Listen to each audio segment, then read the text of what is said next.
تبارك الذي بيده الملك وهو على كل شيء قدير، الذي خلق الموت والحياة ليبلوكم أيكم أحسن عملا وهو العزيز الغفور، الذي خلق 7 سماوات طباقا ما ترى في خلق الرحمن من تفاوت فارجع البصر هل ترى من فطور ثم ارجع البصر كرتين ينقلب إليك البصر خاسئا وهو حسير، ولقد زينا السماء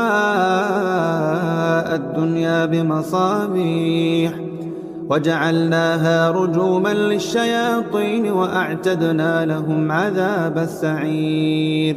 وللذين كفروا بربهم عذاب جهنم وبئس المصير، إذا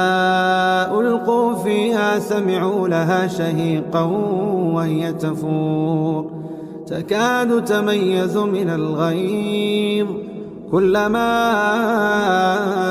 ألقي فيها فوج سألهم خزنتها ألم يأتكم نذير قالوا بلى قد جاءنا نذير فكذبنا وقلنا ما نزل الله من شيء إن أنتم إلا في ضلال كبير،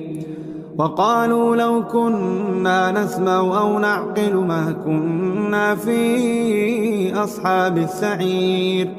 فاعترفوا بذنبهم فسحقا لأصحاب السعير، إن الذين يخشون ربهم بالغيب لهم مغفرة وأجر كبير، وأسروا قولكم أو اجهروا به إنه عليم بذات الصدور، ألا يعلم من خلق وهو اللطيف الخبير، هو الذي جعل لكم الأرض ذلولا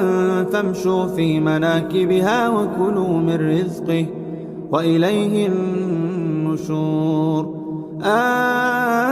آمنتم من في السماء أن يخسف بكم الأرض فإذا هي تمور،